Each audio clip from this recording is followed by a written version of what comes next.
अस्सलाम वालेकुम नाजरीन, वेलकम टू डेली पॉलिटिक्स। मैं हूं समी खान और मेरे साथ मौजूद है जाहिद बशीर। जाहिद साहब कैसे हैं? अल्हम्दुलिल्लाह ठीक ठाक। आप कैसे हैं समी? अल्हम्दुलिल्लाह, अल्लाह का शुक्र। जाहिद साहब, मेरा सबसे पहला क्वेश्चन आपसे है, क्यों पाकिस्तान के मौजूदा हालात इतने क्राइसिस का शिकार है और आप इस सिचुएशन को किस तरह एनालाइज करते हैं? समी देखें, पाकिस्तान एक बेहतरीन मुल्क है। अगर आप इसको जियोग्राफिकली देखें, इसकी लोकेशन देखें, जिस तरह से अल्लाह ने इसके अंदर नेचुरल वसाइल रखे हुए हैं, ये एक बेहतरीन मुल्क है, नौजवानों का मुल्क है, एक हंग्री कंट्री है टुवर्ड्स प्रोग्रेस। लेकिन मसला ये है कि पिछले 70-75 साल से, जब से हम आज़ाद हुए, हम एक चीज़ सुनते जा रहे हैं कि हमारा मुल्क क्राइसिस का शिकार है, हम मुश्किल वक्त से गुजर रहे हैं। और अनफॉर्चुनेटली जब से हम जैसे नौजवानों में एक पॉलिटिकल कॉन्शियसनेस आई, हमने सियासत को समझना शुरू किया। अगर हम मोस्ट रिसेंट देख लें कि बैक 2018 पाकिस्तान के अंदर इलेक्शन हुए, एक पीसफुल जो है ना वो पावर ट्रांजिशन हुआ, पाकिस्तान तहरीक इंसाफ पावर में आई। हमने देखा कि 2019 में कोविड आ गया। कोविड से मुल्क क्यों निकला? तो पॉलिटिकल एक्टिविटीज़ मुल्क में स्टार्ट हो गई। फॉर एग्जांपल, आज़ादी मार्च फजलुर रहमान साहब ले आए, जिनकी डिमांड उस टाइम ये थी कि prime minister Imran Khan resignation दें और मुल्क में इलेक्शन हो, क्योंकि उनका कहना था कि 2018 के इलेक्शन जो है वो रिग्ड है। तो वो इस्लामाबाद आए, या उन्होंने धरना दिया, फिर बैकडोर सेटलमेंट्स के जरिए वापस चले गए। बैकडोर सेटलमेंट्स क्यों? उन्होंने खुद कहा कि मुझे गारंटीज दी गई, मैं इसलिए इस्लामाबाद से धरना जो ना ख़त्म करके उठाऊँ। लेटर ऑन 2020 में पीडीएम बन जाती है, पीडीएम के अंदर 11 जमातें आ जाती हैं, फिर 13 जमातें हो जाती हैं। तो पीडीएम जो आती है, और पीडीएम दो चीज़ों पे बड़ा जोर दिया। एक, उन्होंने कहा जी कि जो कंटेम्प्रेरी गवर्नमेंट थी उस वक्त इमरान की, कि उसने मईशत को ख़राब किया, यानी कि इकोनॉमी को ख़राब किया। और जो दूसरी जो बात थी, उन्होंने कहा जी ये रिग्ड है, ये एक सिलेक्टेड बंदा है, लिहाजा इसको बाहर होना चाहिए और दोबारा इलेक्शंस होने चाहिए, ताकि एक फ्री एंड फेयर इलेक्शन के साथ, एक फ्रेश मैंडेट के साथ हम वापस पावर में आए और मुल्क को ठीक कर सकें।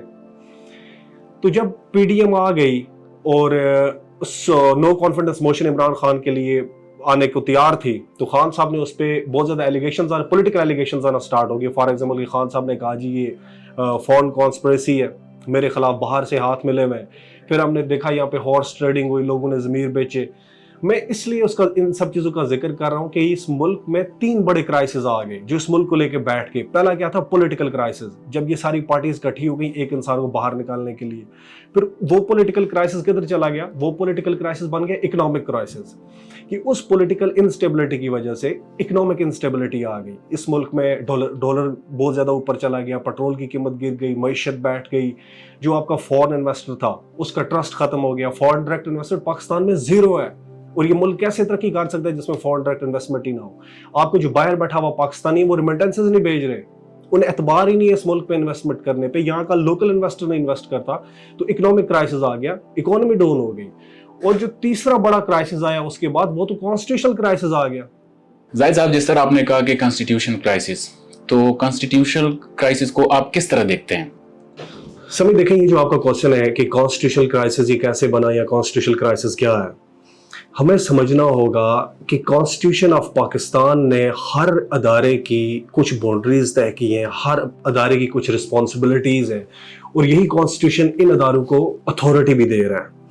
अब जिस अदारे के पास जो अथॉरिटी है, वो उस अथॉरिटी के लिए रिस्पॉन्सिबल भी है। फॉर एग्जाम्पल, मैं आपको कहता हूँ कि पीटीआई ने पंजाब में और केपीके में अपनी असम्बलीज डिसॉल्व की, और असम्बलीज डिसॉल्व करने का मतलब ये था कि वो इलेक्शन में जाना चाह रहे थे।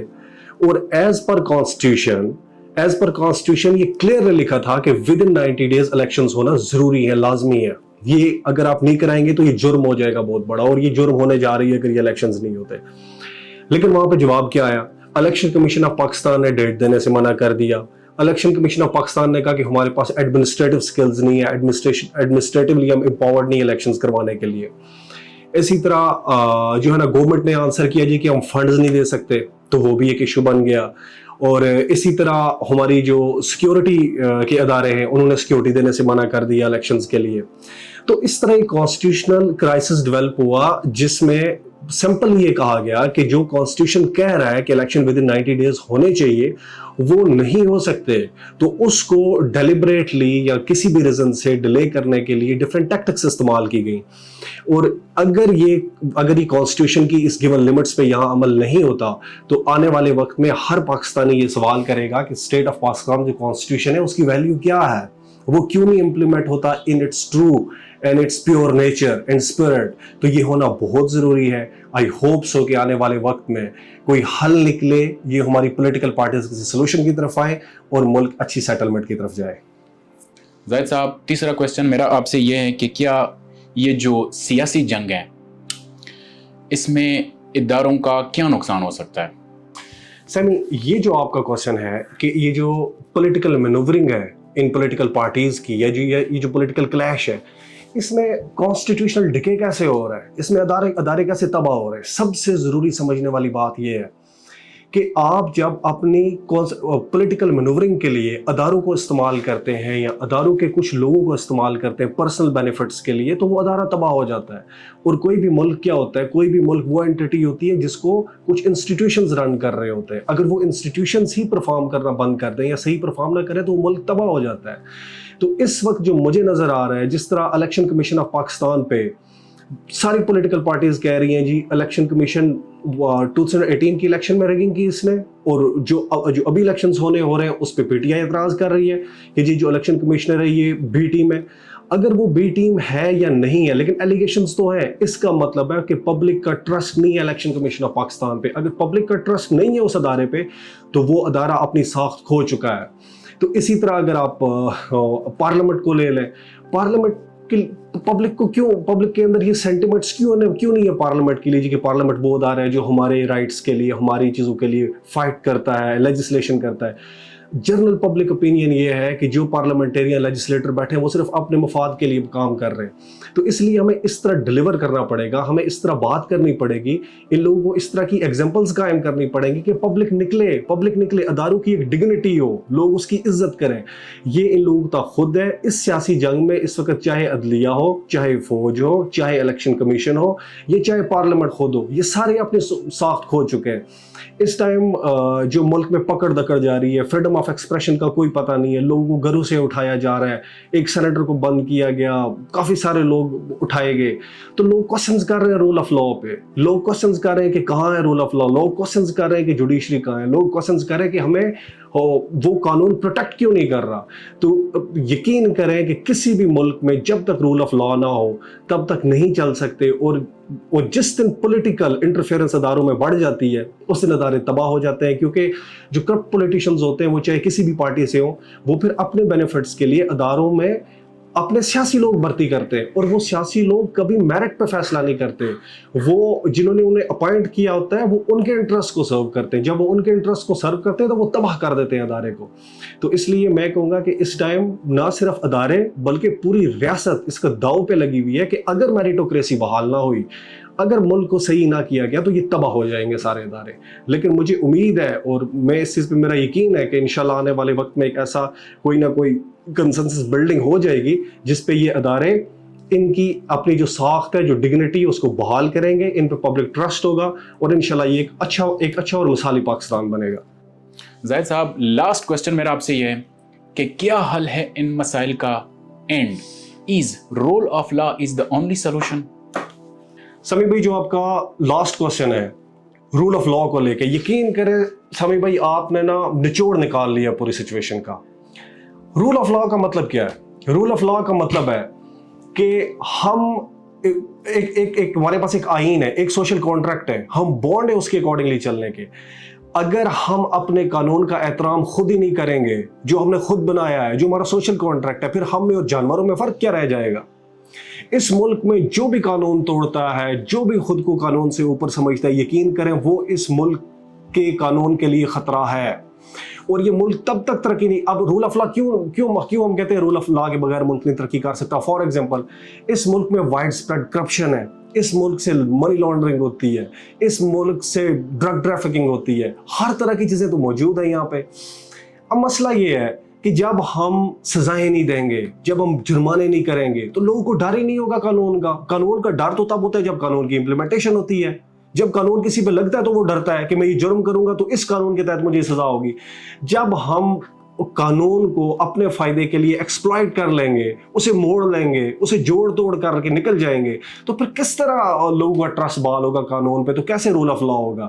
یہ آپ دنیا میں اٹھا کے دیکھ لیں, جن کنٹریز میں رول آف لا تگڑی ہے وہ ملک ترقی بھی کر رہے ہیں, ان میں کرپشن بھی کم ہے, وہ آگے بھی بڑھ رہے ہیں. اور جن ممالک کے اندر رول آف لا نہیں ہے وہ ممالک سب سے نیچے پڑے ہیں, وہاں پہ کرپشن زیادہ ہے. اور rule of law is the only weapon through which we can fight against the corruption and all the else. اور سمی ایک آخری چیز جو میں ذاتی طور پر فیل کر رہا ہوں, میں آپ کو بتانا چاہوں, وہ ہے ایک ہمارے اندر ایک آ رہی ہے, آپ کا ایک مورل کرائسس آ رہا ہے. ایک تو ہمارے اندر اخلاقیات ختم ہو گئی ہے. اخلاقیات نہ ہونے کی وجہ سے ہم غلط کو غلط نہیں سمجھ رہے, ہم جرم کو جرم نہیں سمجھ رہے. یہ سب سے ایک گری ہوئی چیز ہے. فار ایگزامپل, جب ہارس ٹریڈنگ ہوئی پاکستان کے اندر, ہارس ٹریڈنگ کو ایک جرم کہنے کے بجائے اس پہ میمز بنائی گئیں, یہاں پہ اس کو سیلیبریٹ کیا گیا, یہاں پہ لوگوں نے پیسے کے پیچھے اپنی لائلٹیز چینج کی, جو ہم نے دیکھا. ہم جیسے نوجوانوں نے دیکھا, ہم جیسے نوجوان اس چیز سے بالکل مطمئن نہیں ہے کہ کوئی لیڈر ہمارا ایسا ہو جس کی کوئی پولیٹیکل آئیڈیالوجی نہ ہو, جس کی کوئی ویژن نہ ہو, جس کی کوئی سوچ نہ ہو, جس کے پاس کوئی مینیفیسٹو نہ ہو, لیکن وہ صرف ایک چیز کو لے کے آگے نکلے. وہ کیا ہے؟ وہ ہے پیسہ. جو اس کو کہیں سے پیسہ ملے وہ اپنی وفاداری تبدیل کر لے. اور اس سے ریلیٹڈ یہ ہے کہ اس وقت پبلک کے اندر بہت زیادہ ڈویژن ہے, وہ چاہے پولیٹیکل لائنز پہ ہو, ایتھنک لائنز پہ ہو, لنگوسٹک لائنز پہ ہو, بہت زیادہ ڈیوائڈ ہے لوگ. اور اللہ نہ کرے اگر ہم کسی کولیپس کی طرف جاتے ہیں تو یہ مجھے ایسے لگتا ہے کہ جیسے کوئی خانہ جنگی یہاں ہو جائے گی. کیونکہ آپ نے اتنا پولیٹیکل ہیٹریڈ کریٹ کر دیا ہے, آپ نے اتنا لوگوں کو ایک دوسرے کے اگینسٹ کر دیا ہے کہ آپ جو بڑی بڑی پارٹیز ہیں ملک کی, وہ ساتھ بیٹھ کے بات کرنے کو تیار نہیں ہے, تو ان کا ورکر کیسے ساتھ بیٹھے گا؟ وہ ان کی یہ تو آپ ملک کو تباہی کی طرف لے کے جا رہے ہو. اگر اس راستے پہ جاؤ گے یہ ملک تو تباہ ہو جائے گا. تو اس کے علاوہ سمی بھائی, جو اس وقت ملک کی موجودہ صورتحال ہے, مجھے امید ہے کہ سپریم کورٹ نے جو کہا ہے کہ ایک نیشنل ریکانسیلیشن کے تھرو پولیٹیکل کنسنسس ڈیولپ کر کے کوئی راستہ نکالے ملک میں, تاکہ ہم الیکشنز کی طرف جا سکیں. کیونکہ اور کوئی حل نہیں ہے اس ملک میں جب تک الیکشنز نہیں ہوں گے, فریش مینڈیٹ کے ساتھ گورنمنٹ نہیں آئے گی, وہ ایک اپنا مینیفیسٹو لے کے نہیں آئے گی, اس کو امپلیمنٹ نہیں کرے گی, تو ہم سیدھے کھڑے نہیں ہو سکتے. اس ٹائم ہر انسان کو انتظار ہے کہ کب الیکشن ہو تاکہ ملک کسی اسٹیبل کنڈیشن کی طرف جائے. اور اس کے علاوہ سمی بھائی, یہ ہمارا جو نا ویری فرسٹ پروگرام تھا, اور میری دعا ہے کہ لوگوں کو ہماری بات, ہمارے نظریات پسند آئے. آپ کا بہت بہت شکریہ سمی بھائی, اپنا خیال رکھیں. پاکستان زندہ باد. تھینک یو زاہد بھائی. ناظرین بہت شکریہ آپ لوگوں کا بھی. ملتے ہیں اگلے ولاگ میں, تب تک کے لیے اجازت دیجیے. اللہ حافظ.